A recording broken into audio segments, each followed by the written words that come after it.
A Fundação para nossa comunidade está em full swing com o projeto que chama Compartir Felicidade com Aguinaldo de Boa Vontade. O projeto insere bastante donation box que a Fundação põe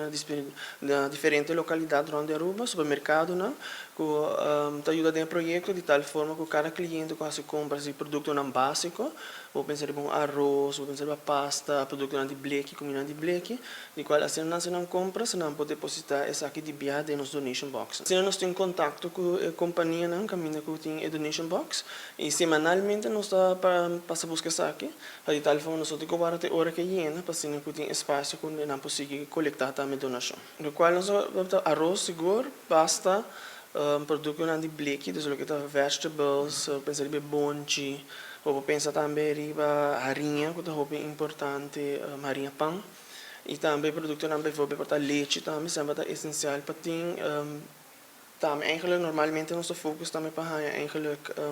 para mac and cheese que é produto não eigenlijk tá want tiki mas so senta eigenlijk produto não mais básico para outra temporada de fim de ano sempre hinha te doen algo extra que tá para temporada de Páscoa dus ora e qualquer donação que vem extra nós lo agregar aqui também no paquete. Lo qual da parte de financeiro nós tem também money box que nós põe disponível também na diferentes outras localidades de tal forma também que não pode aqui de viagem nós tem flyer também que nós cria para de tal forma cliente não pode scannen um QR code então tem informação de como não pode fazer transfers número de banco mas também informação do projeto mesmo também outro projeto que a fundação tem e informação geral que a fundação tem eigenlijk. Atualmente nós meta perseguindo 350 famílias que está registrado para ajuda. Você tem sempre cá? Agora que está querendo 350 de tal forma que eigenlijk tem cliente não que nós temos que nós estamos também a situação da uno que nós estamos de biate que tem problema de saúde mas é crônico tem na conta sei tem também tá arbeidsongeschikt que está declarado incapacidade para trabalhar e também são que está bijstand também que entrar no sano tá cambia muito e também pensionado não que nós todos a pensão agora que não está chegando de tal forma que não está resta entrada para cobrir alimento básico. Sim, é assim que está fluido,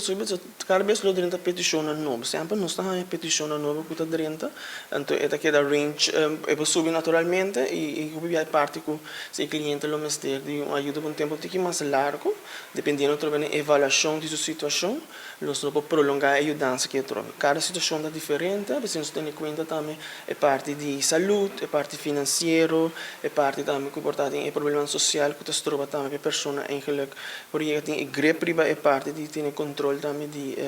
sua entrada e sua saída também.